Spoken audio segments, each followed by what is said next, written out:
Alright, no weird feedback for us. So now we're on the show, right? So I'm here with the rest of the crew. Porter and Ashley. Ashley and Porter. And me.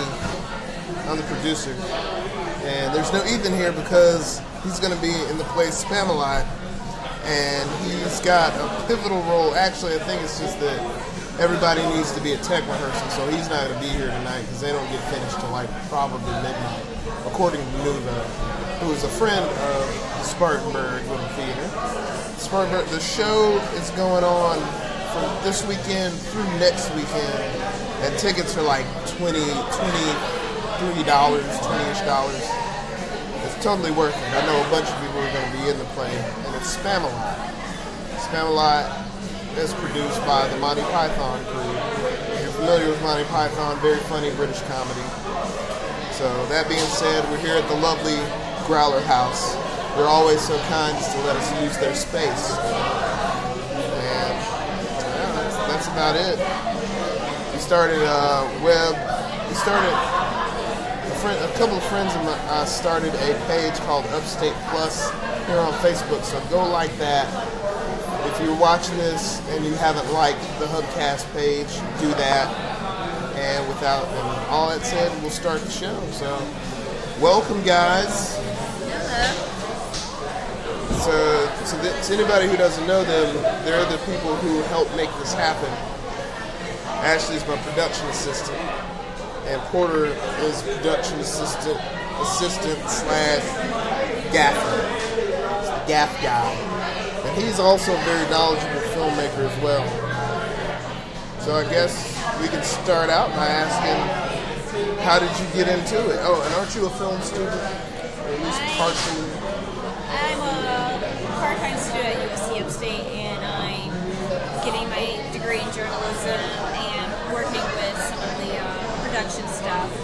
So this is helping me. Yes, get closer. Get closer to the microphone, everyone. Hi, Mike. Yeah. So this should be a good volume. We should be a higher level than the noise going on in the background. Well, at least there's no band right now. Oh my God! If there was a band, I don't think we could even do this show. Probably not. Hey, Prudence. Hey, Prudence.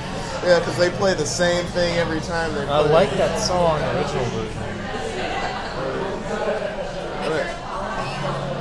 I'm gonna adjust some of the One cover podium. one cover. Try to make Ashley look a little less like a vampire, but she's fair-skinned, so Yes, I am white. she's what are you Like myself. I'm the darkest of them all. My freckles try to cover me. Now you look like you got some skin tone. So, I went to the NHRA Drag Race Nationals. Ooh, that sounds so fun. Oh, it was. Well, are you? I guess women like speed, right? Not amphetamines, but like fast cars and stuff. And the force. Yeah. Okay, so we were sitting like right behind the start line. The people we went with had seats like right there. And you have to have earplugs, because if you don't, it's devastatingly loud with them, especially the top fuel dragsters. Those joints are so loud, and when they take off, there's like a concussive force that comes from them. We were at the 4 wide, so at any given time, there were 4 cars racing. Funny cars do it too, but they're just it's so loud and concussive, it like makes your inside shake. So, you know, it's like sitting on a washing machine on the spin cycle. I reckon. I don't do it. Have you tried watch drifting races? Yes. Okay. I kind of got into drifting when I was in. Okay, so I saw Initial D, which was an anime and a manga about drifting. Initial D had some kind of ugly drawings. The characters didn't look great. But the technical drawings were awesome, and the story was dope. And I kind of got into it through that. because I've always been in cars and stuff, like souping up stuff. And my buddy Andrew Cook, who I'm sure you guys have met, was really big into it. Like the reason we met was because I was sitting in the computer lab for my work study, and he comes and sits next to me. He's like, "Hey man," I was like, "What's up, bro?" He's like, "You want to see something stupid?" And he showed me the amazing world of rice rockets. You know what I'm talking about? No. Okay. Sounds weird. So these are like Japanese domestic cars that are modified, but a lot of them have stupid modifications, like somebody puts an actual coffee can on their exhaust tip, or they're just like spoilers that somebody made in their garage and stuck on their car. Rice rockets. It's great. And we've been friends ever since. They're hilarious. But he was into tuning too. He's more of a domestic guy, but he had appreciation for good tuning. And I was into import tuning, mostly because of the model Francine D. I was in the Rite Aid, used to be over in Cedar Springs, and I was walking by the magazine rack, and there's this for the record, I'm not really into Filipino women. But there was this Filipino model, and she was super hot. If you ever saw Blind Date, she was on Blind Date twice. So, it was Francine D. It was the first time I ever saw her. I was like, oh my God, I gotta marry this woman. So I picked up that copy of import tuning, and ever since then I was hooked on import tuning and whatnot. So long story short, fast cars, fast life. So what's up with you guys? You first. Say stuff, Porter. Yes, say stuff. What are we going to talk about? You can talk about anything you want to, man. This is an open forum. Alright, well, You can talk about the most vulgar, dirty thing you can think of. I'm not saying do, but you can.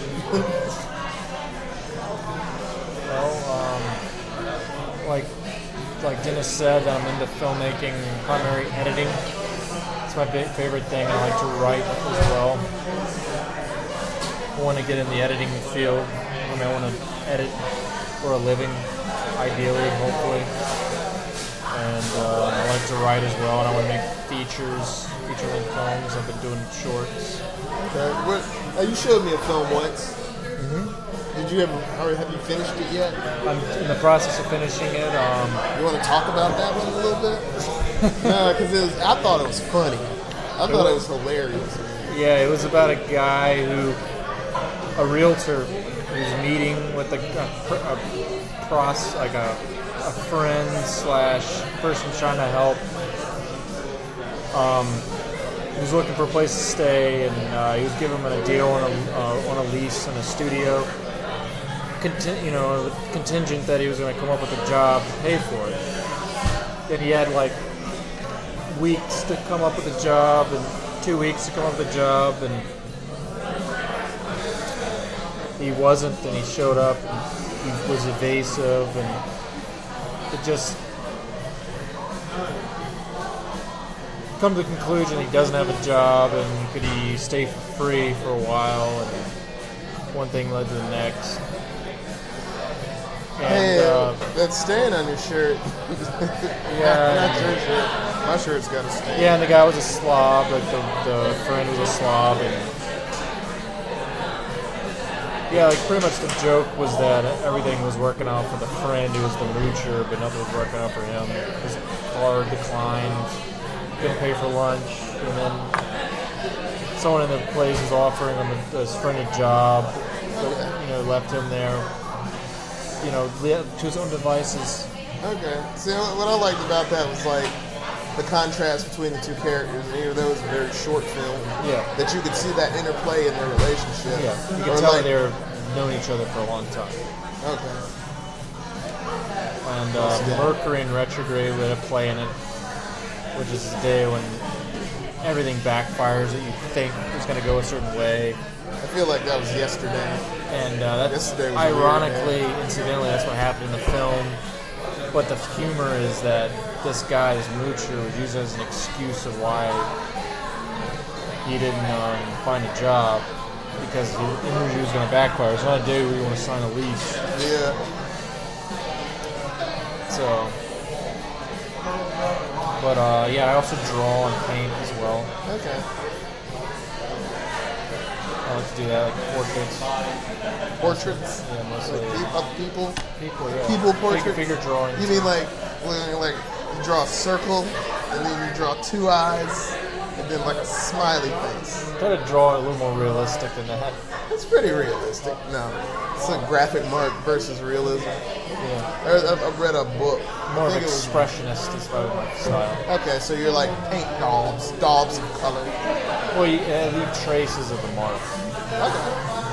That's The cool. realist is where it's like hyper detailed, really tight. Yeah, yeah. And I'm just not that skilled. Like, and that's the thing, like, And I'm more of I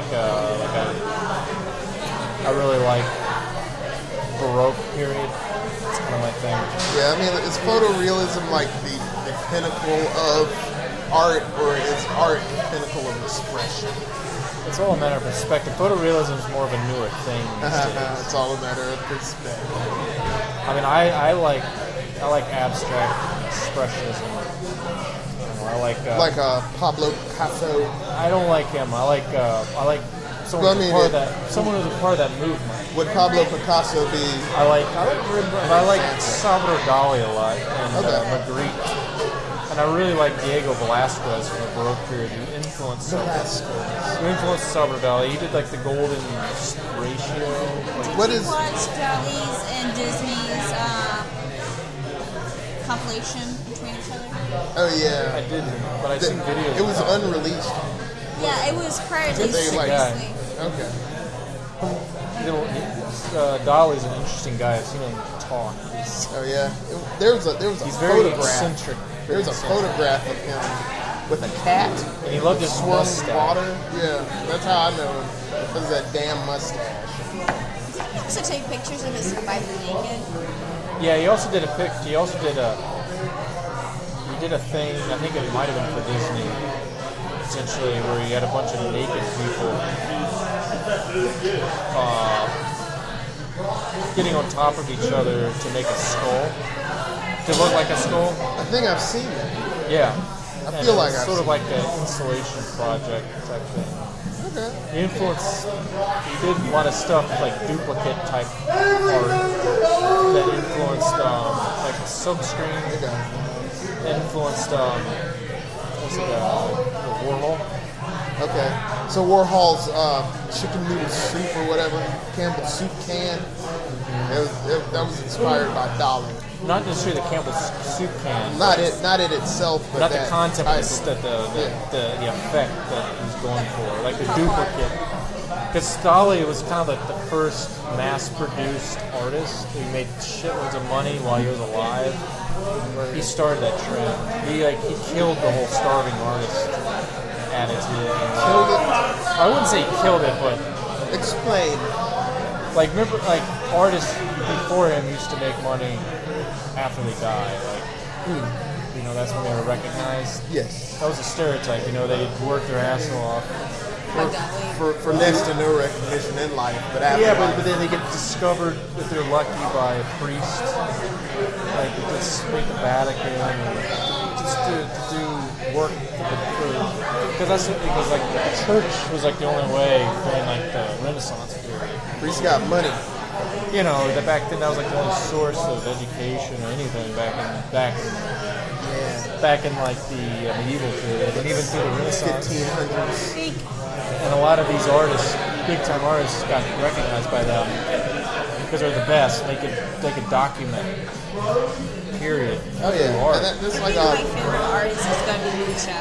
I like the Mucha art and the delicacy of it. Alphonse Mucha. But Salvador Dali is all about just the moment, the party, like the scene. He was just an artist. He was a absurdist. He was a Dadaist. Yeah. He was a Dadaist, wasn't he? And so Dadaism was great. That's my favorite movie. Those started in the 20s. And I think Picasso, I guess, is considered a Dadaist. But, I mean, they're all part of that era. And so was Magritte. Even Dali started off kind of as a cubist in a way. Yeah. He got more and more realistic as he went along.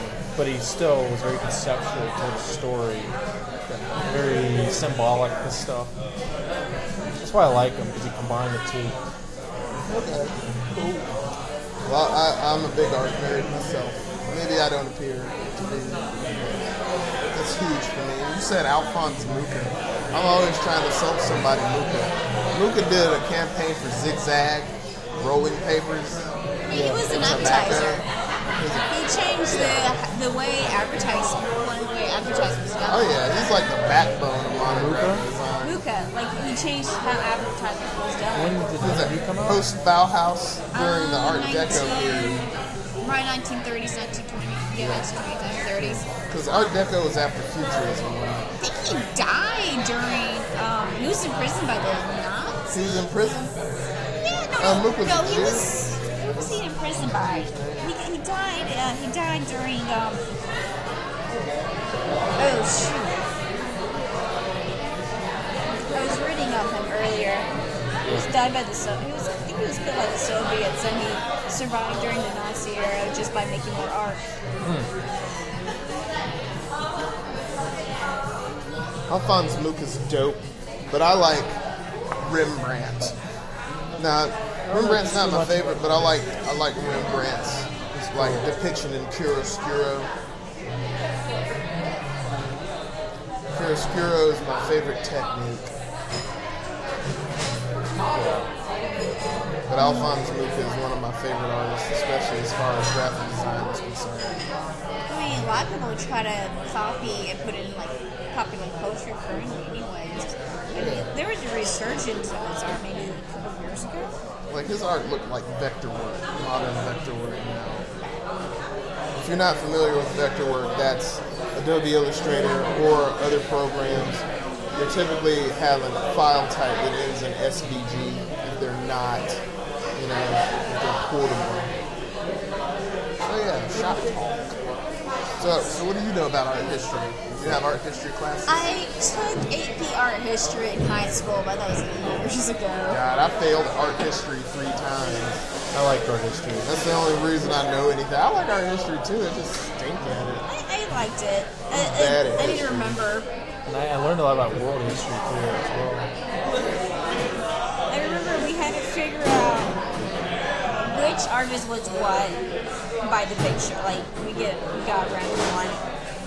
Which was the one that I think it was maybe 1400, and it's all his art looks like Putin. Yeah, like the woman's face is just like this long drawn out, and it's. He also always puts, I think his self-portrait somewhere in it. So there's like the bride and the husband and wife. What year did you say? What year? I don't remember. I mix things up. I'm always thinking about the Dutch masters. Okay.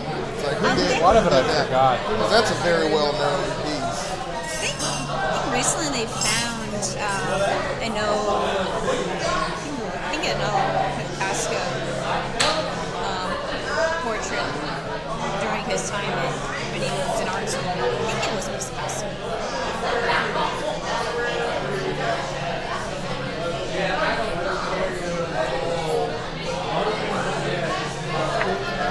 It's really loud in here. Yes. Yes, I'm having some issues. Can you hear us? Yeah, no, you got Yeah, I have hearing problems. You live in mono. Yeah. I probably need to get my hearing checked. Just listen to softer music. Does anyone know free audiology tests? Audiology. What's your audiology? Are you laughing at that? Yeah, I saw her do because this is the leg. Oh, the face she made. Yeah, just like. That's a pretty funny face. I make very funny faces. She does make funny faces. This is Ashley. This is Porter. And I go by Yusuf. Dennis. That's my real name.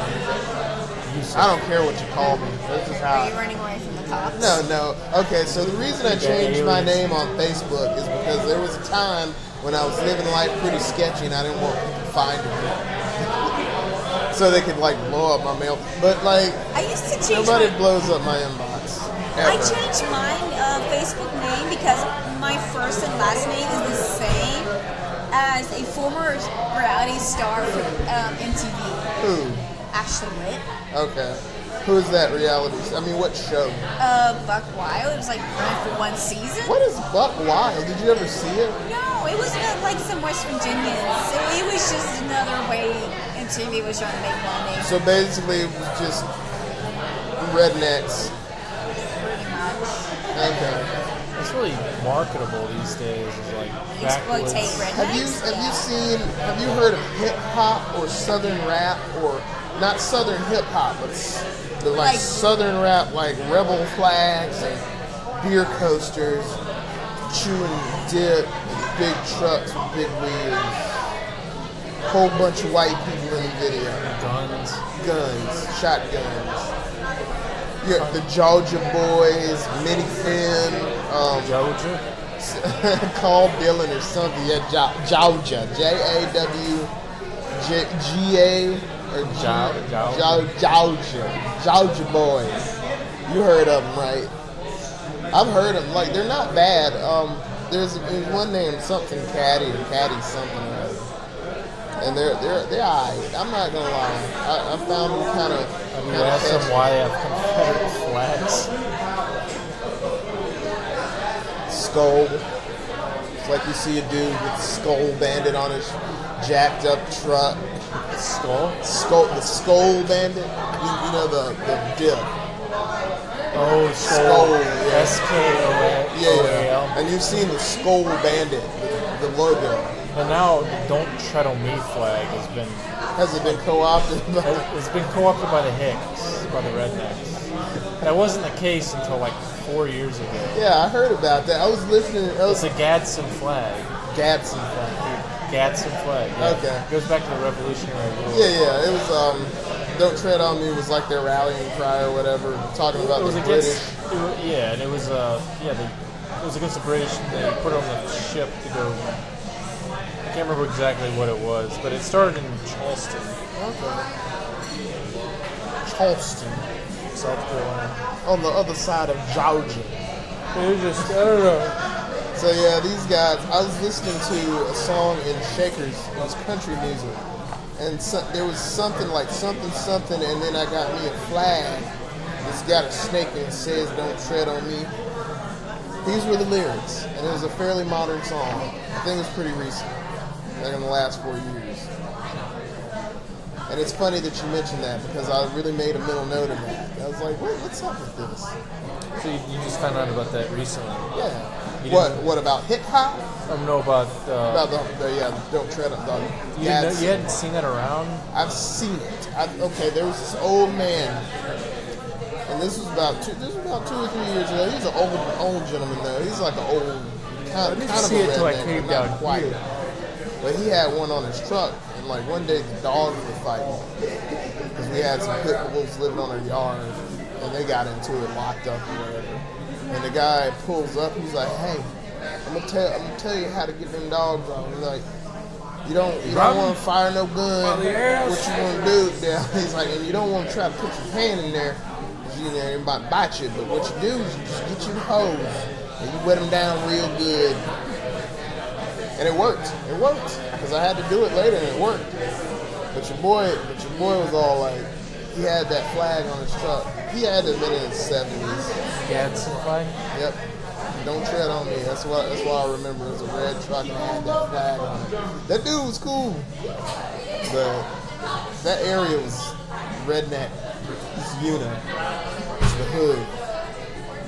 A lot of crystal meth floating around. It was like the rural hood. You would think there was a lot of crystal meth floating around there. I would think there was. I'd be careful going rural. What? Going rural. Going rural? Rural. Going rural. Rural. Rural. I keep it rural. Hey, and speak at the moment. Oh, hey, Please Matthew. come back in a moment. This is what a monarchist looks like. It's my duty. Turn up, fam. Okay, so it's my duty. He's dropping like a bunch of inside stuff. And Palmer Jones, my ace. He's my ace boom coon. Even though he's no coon. But Well, this is watching. Yeah. I appreciate that. Appreciate you watching, bro. So what it is it's my duty. So we got this friend. I'm not gonna say his name on air, but he's a guy who he's prone to erratic outbursts, like of outrage.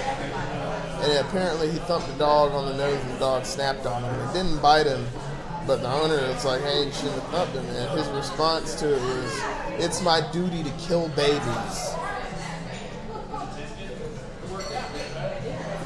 There was more to it, but that's the only part I remember. So later on today, I ran into the guy that's friends with the guy that he said that to. The dude was talking about he's gonna duff him.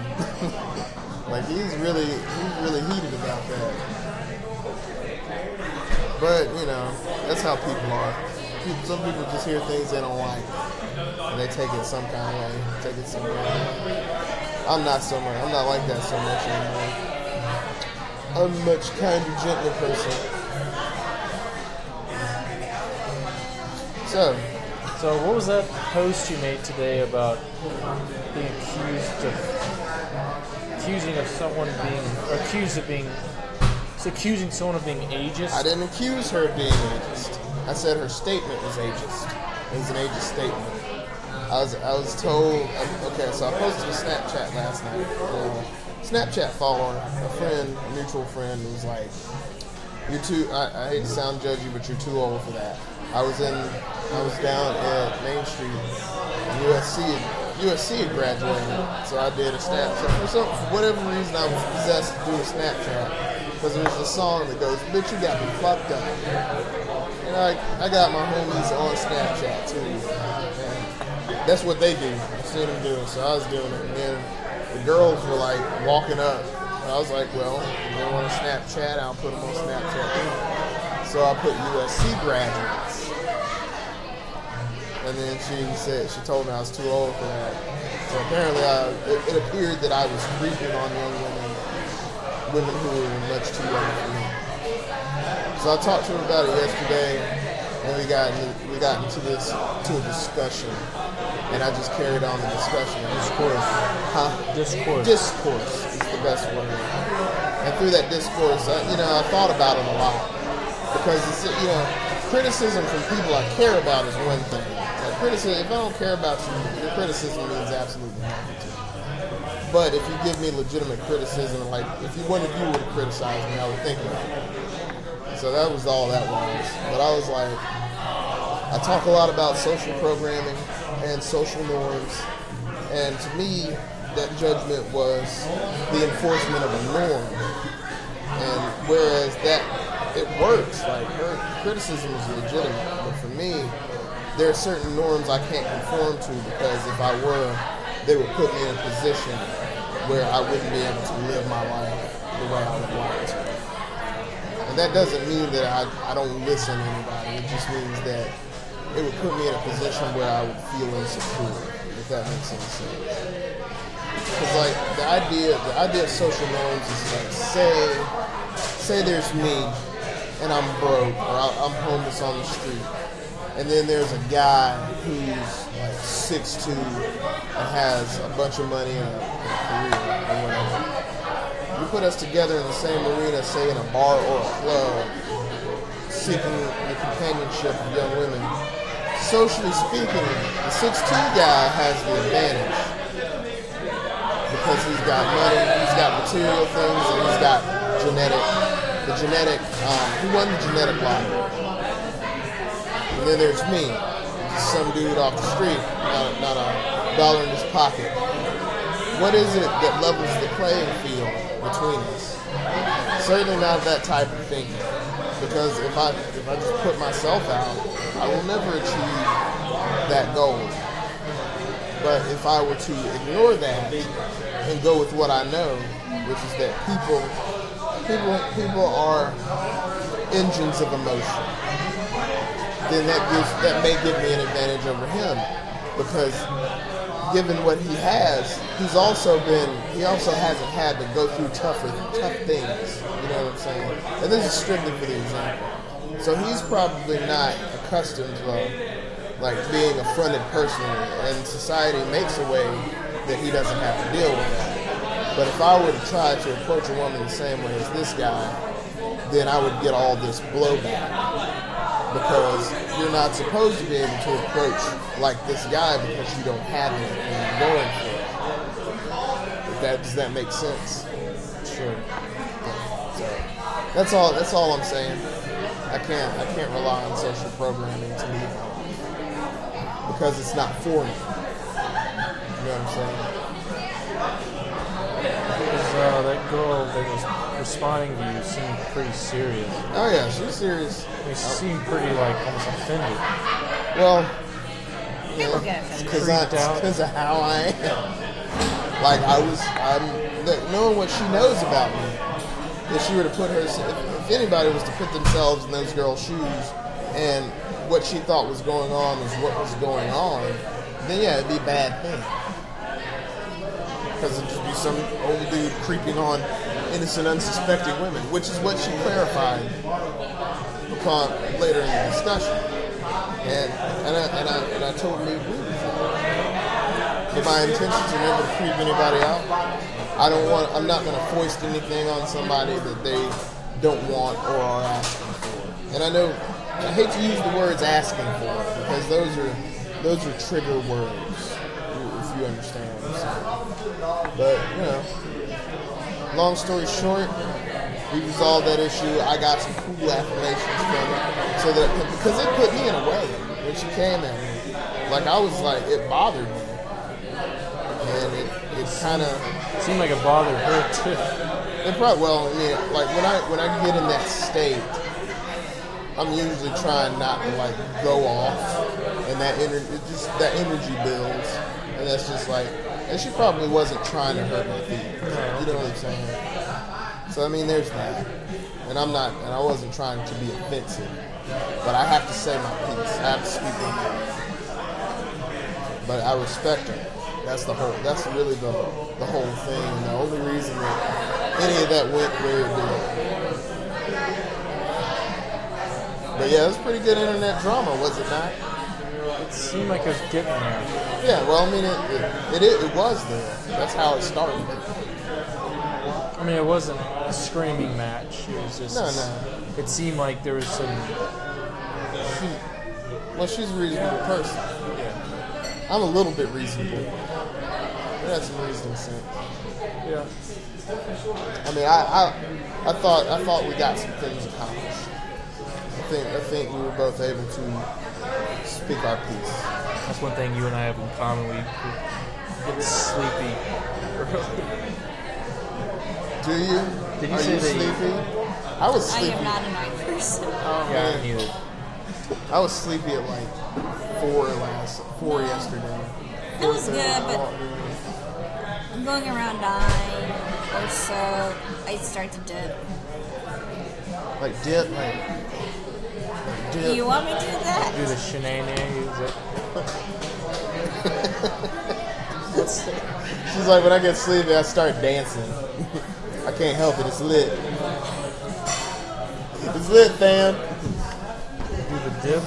Do the shimmy. Is that how it goes? Do the shenanigans. Do the shimmy. I don't even. What is the shimmy? The shenanigans. That's the shimmy. I don't know. I can't dance. That is the thing. Really rock. Isn't the shimmy what like Hillary Clinton did in response to Trump? And I don't remember none of that. Yeah, I block out that election. I don't think I want to see Hillary Clinton dancing. she did something with her shoulders when Trump said, "I'm the most temperamental person on the planet." Aren't Donald Trump's speeches? I'm more the temperamental than anybody, and she said that as he was getting angry. Oh, have you listened to Mark Hamill doing? And then it was just a good moment for her. He reads Trump's tweets, but in the Joker's voice. Get out of here. Yes. That's all. I think I've seen that. That's funny. It's a riot. It is a riot. But I'll tell you what's a real riot. Donald Trump speeches. I wish I had like one of those clapping, cheering buttons. Donald Trump speeches. You don't seem to find them humorous. No, I'm not. Yeah, I'm sorry. Stop being Sleepy Porter. We got a show to do.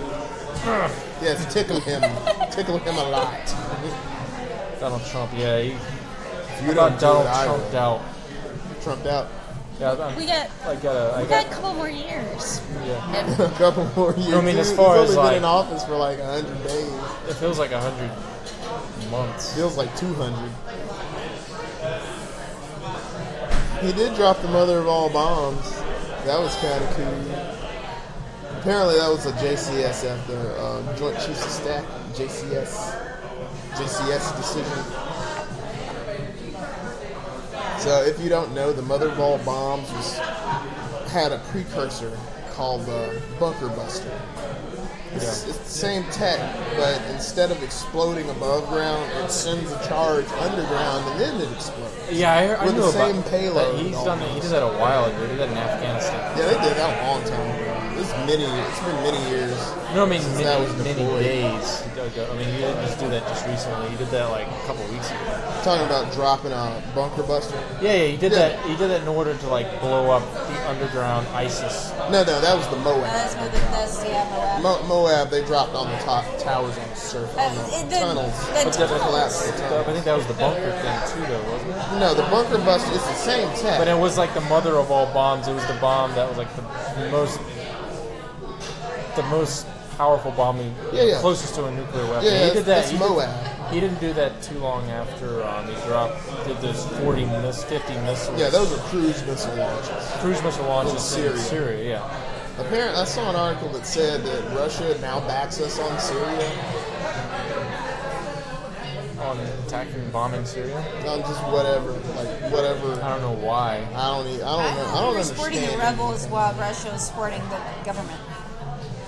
I don't know. I mean, what we should need to do is just continue our coalition against the rebels, because that's ISIS. Essentially. Yeah. It's the smartest move. But I mean, we made ISIS. Well, we Obama armed We them. armed ISIS, yeah. Yeah, Obama armed them rather than bombing Syria. But yeah, so the bunker buster. through the CIA.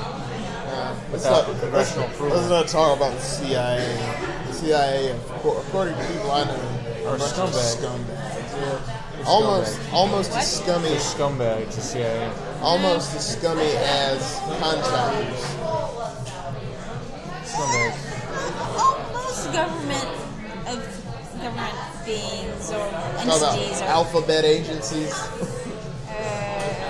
I don't really trust any government. Okay. Alright, let's not get ourselves flagged as dissidents. Yeah, let's not guess. I mean, are you like a libertarian type, kind of like Aaron, or are you just like against defense? I'm Government? against the fence. I feel like there needs to be Defense. there needs to be I'm another on revolution or a strip of both. I feel like both parties are too old and too ingrained in the system that you don't get enough of the right people. That two-party system. Old news. That's why Bernie Sanders is so important. Yes. He was new. He was in the. He was a new claw. Our election system supports a two-party system.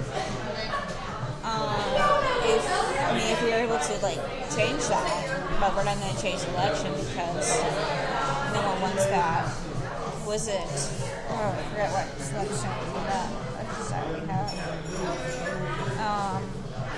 I can't remember stuff. That's why politics is boring. I find it very exciting. Do you? Are you a poli-sci major? No, I was a psychology major. Okay. Psychoscience major. I call it the psychotherapist. What is your friend? A month or so ago, it was an unwittingly psychology experiment. What kind of psychology experiment? Okay, I was at the cafe at school, and I see someone's walking in here. I grabbed it, and I handed it to the cashier people. And they're like, okay, thanks, and I leave. But I get stopped by these two girls. They're like, that one was ours. We're just doing a psychology experiment. Who picks up and turns it in? So why would you want to turn it in? I'm like, I don't know. Because I have ethics. It's a habit. Okay.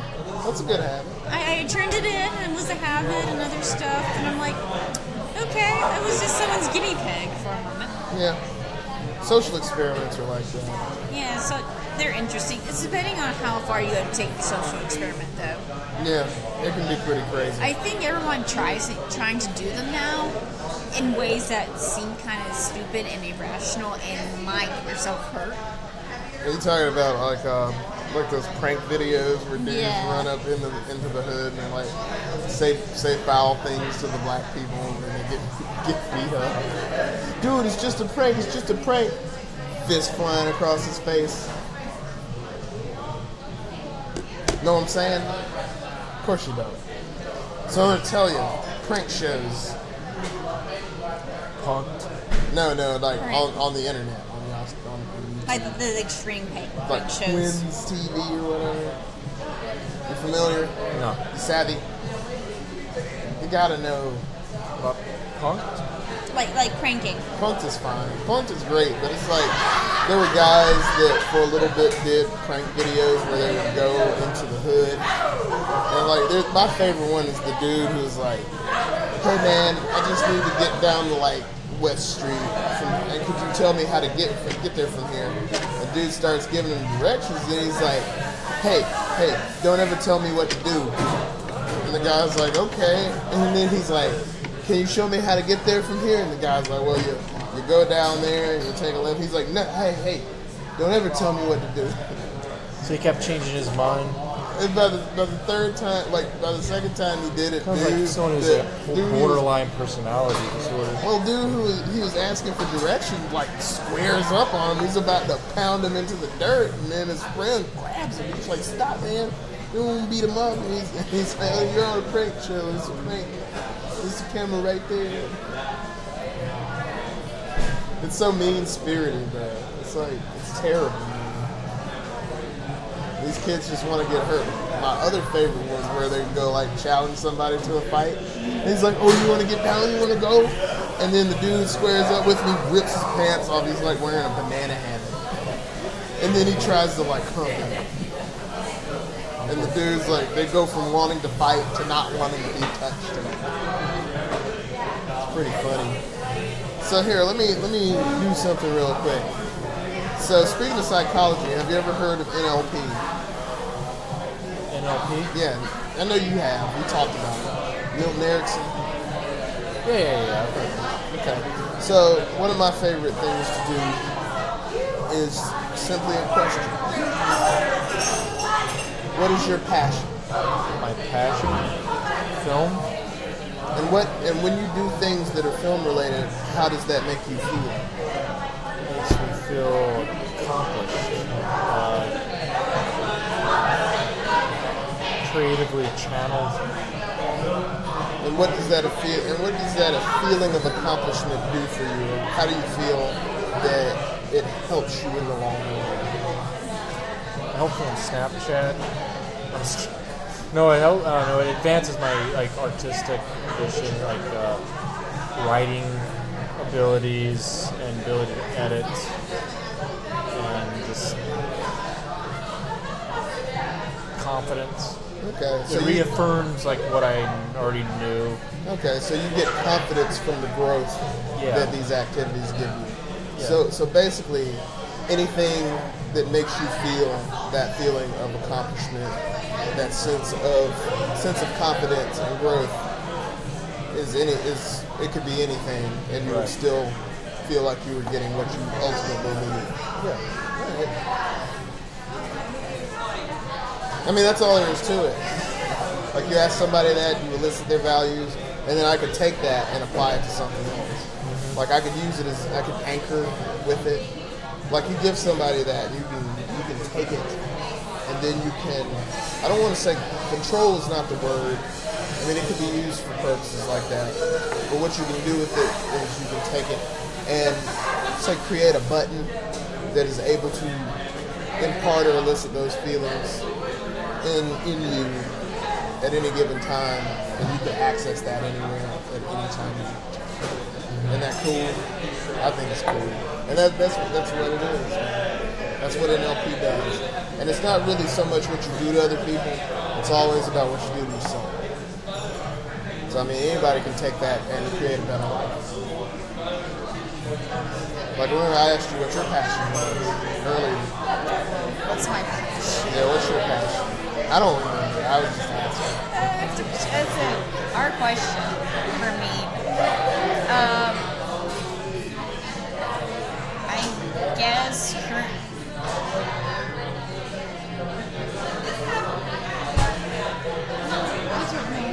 You don't know? What do you enjoy? What's the thing that you did last that you enjoyed the most? That gave you the greatest sense of, I guess, what he said was accomplishment. I mean, I don't know if that's your value.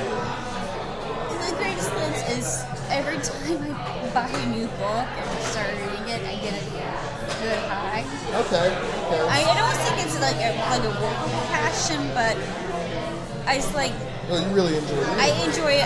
Like a couple of weeks ago, I bought these old books from the library for like $3 a foot, and I was so excited to have them and stuff. And I shouldn't be a collector of books; that'd be too expensive. But and I keep thinking over and over again of one particular story I've always wanted to write since I was a kid. I just haven't. Okay. So it keeps, but every time I read something, I keep building up my own story from it. Okay, so reading. Yes. Reading is something that gives you a good sense of joy. So, what do you feel that? Okay, so the feeling you get from reading, what does it do for you ultimately?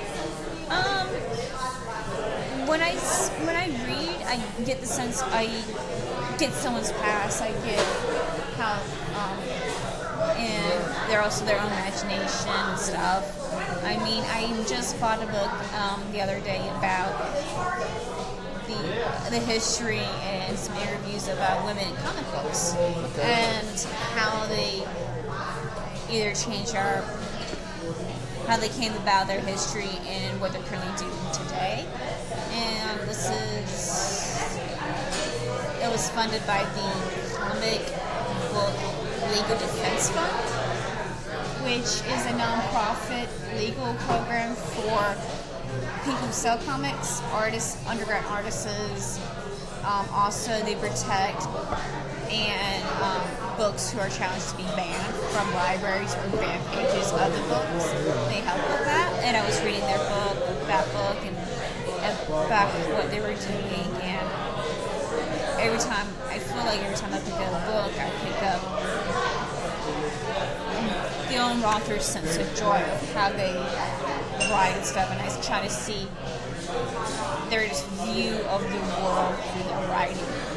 So a feeling of connection. It is a feeling of connection because it's that person's ideas in the books, in the pages, in their words that makes me understand. So understanding, yes, feeling a sense of connection are the ultimate goal behind your life. Yeah, cool. So, and if you need to read something, I will show you. So. Okay, cool. So there's a lot that can be done with that. There's a lot of that. So. What's Porter doing? Outside of books. What do I do? I am learning how to do editing, and I'm liking that as long as I have enough time and space and ideas to do it. So, and I'm still working on that. That will take time. Okay. And with that, it'll probably help me make my own story. Okay, cool. Did you ask me what I was doing? You were learning how to edit. What? Porter was being distracted by the trappings of the modern world. What is Porter doing right now? Oh. As a sideway. Segue.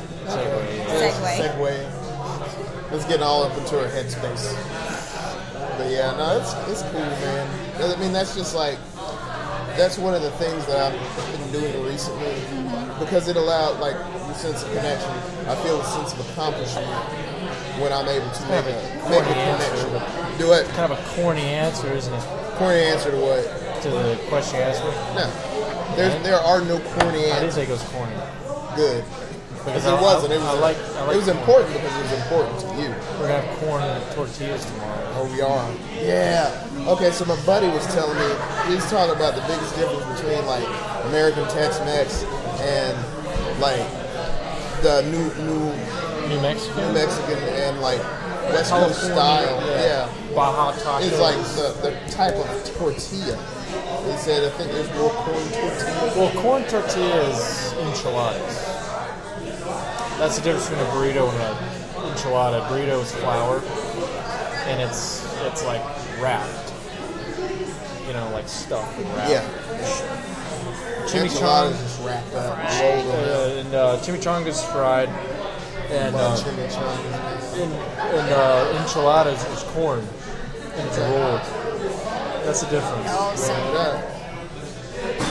And if anyone doesn't have corn tortillas, it's either they're taking a creative license, or they just don't know what the hell they're talking about. And that makes sense. So all the time, people don't know what the hell we're talking about. That's the way it is traditionally in Mexican food. But that's cool. Like that, my buddy, I was standing outside. And the coffee tacos house. are corn. No, it was on the corner of Typically. Wildness, and he was telling me all this because he's part of the reason that I got into. Like I was more comfortable with being a foodie because he's like a huge foodie. Like he's a skinny dude. He's like you're built. He's taller. T-Rail. He's got a non-traditional spelling of Terrell too. But he's a real cool guy. He's always been real down to earth. Nice fella. Loves hip hop. Hip hop? Yeah. I don't know how he feels about hip hop. I like hip hop too. I like backpack rap. Okay, backpack music like Hobson. What? Hobson. Sage Francis. Ill Mind of Hobson. I don't know who Sage Francis is. You know what but I'll check backpack him rap out. is? What is backpack rap? It's like really intellectual rap that's spoken, like comes from slam poetry. It's very prosaic, really like extended, like it's almost like beat. It's the beatnik started rapping. Sci-Hi the Prince. Like Aesop Rock. Aesop Rock, yeah. He's backpack. You ever heard of Hail Mary Mallon? No. It was Aesop Rock and another guy who I forget whose name. Soul is another one. S-O-L-D? And he used to hang out in Santa Fe. I used to see him live. A word? I've seen Sage Francis. I've seen Aesop. I don't know, it's good stuff. They're paying tribute to like when rap started becoming more and more commercial in the late 90s. Yeah. They're paying tribute to like Tribe Called Quest and like the native tongue stuff and like KRS-One. Okay. That was more like traditional like spray paint, you know, like break dancing. Have you ever listened to Team Backpack Cyphers? No, I haven't. Because I think there's a Boom lot bap of that. beats, Buddy of mine where they just told stories. Simple. The rapper sent me a link to a video yesterday. I'm gonna pull it up and tell you guys to go check it out because it was. He says the words boom bap a lot. It was the Grind Mode Cypher, Southern Savagery Volume 3. Boom bap's awesome. Produced by Derek James. So go check that out. Go listen to Simple and all the other awesome guys that are on it. I listened to it last night and it was pretty dope. And I rocks with Simple. He's a cool guy. So yeah, man. Do you like boom bap beats? You listen to rap, Ash? The only one right now I'm listening to is She's gonna say Future. Zach Hempsey. Oh, okay. Who is that?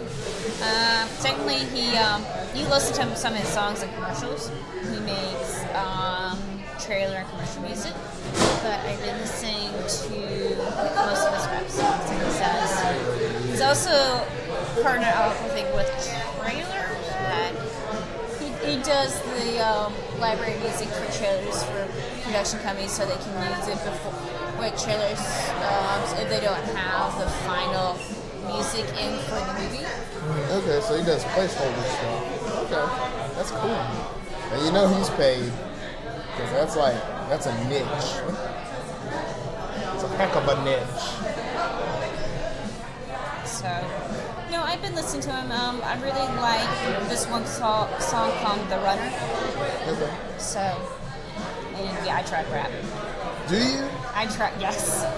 Oh, wow. I actually also tried to rap some Starbomb songs. Starbomb. I feel like I've heard of Starbomb. It's a parody of all of video games. Newgrounds. Yeah. Starbomb. Shout out to Tom Folk. So I tried to rap. I can't that's sing, cool, man. so I try to teach myself rap. Oh, okay. Well, you want a feature? I got a rap song I gotta make for this guy. You don't have to. I'm just saying. It's not pretty. I'm about to drop some knowledge on these tracks. You feel me? You dig? Also, I think also when you try to rap, it helps me vocalize my words more than I used to. Articulate and I try to keep up. So it kind of helps. Cool, man. Well, that's great. You guys are the best. We've been on the air for about an hour, so I guess we can wrap it up. No pun intended. You turned the brown eye blue with that one, Brian. Maybe I should give What you up, bum bum? a little rap later. Okay, you wanna give us a sample off air? No. Oh. No. So I can't think of it. the Hubcast is brought to you by our various sponsors, the Growler House, and basically the Growler House. They let us hold down any empty space. Yes, they're awesome. Come eat some of their food. The food's great. It is. The have really good beers paninis. are awesome. They got a billion of them. Yeah, their paninis are the bomb. They even have vegetarian options. Shout out to the pretty ladies. Shout out to those pretty ladies.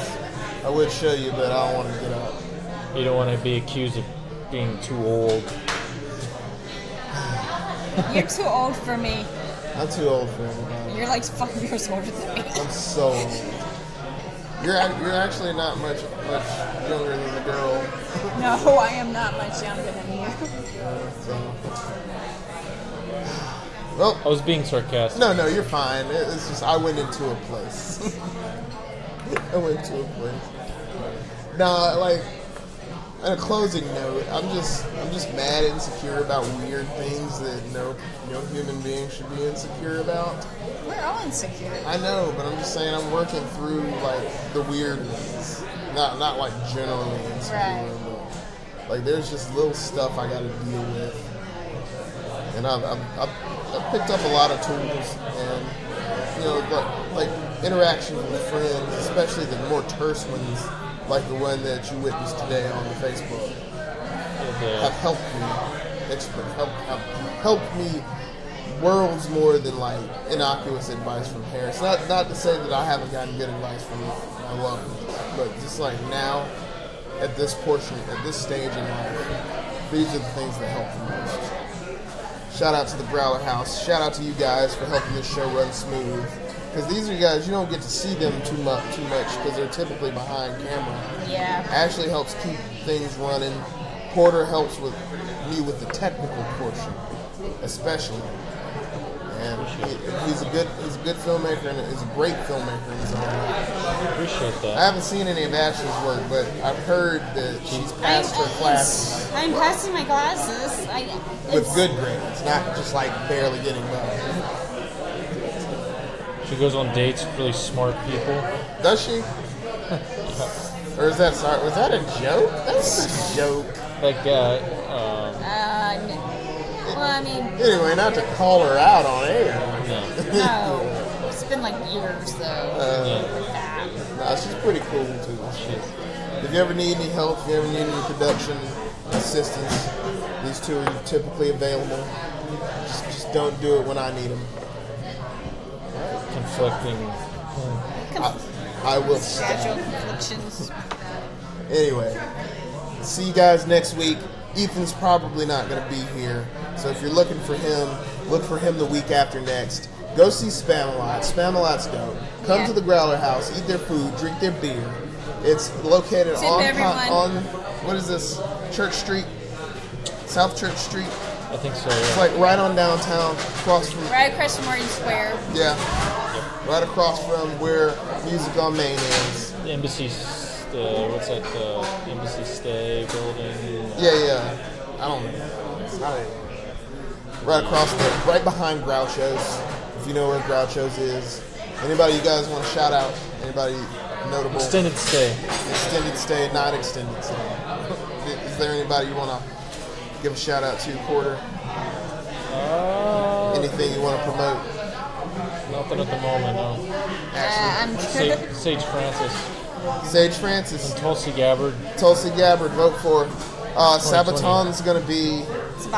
Sabaton is going to be in Charlotte, May 21st. May 21st. She says the tickets aren't sold out yet. The only reason I know about them is because my homie Palmer Jones introduced me to him. Go do that, whatever. Oh, yeah, let's go. See you guys next week.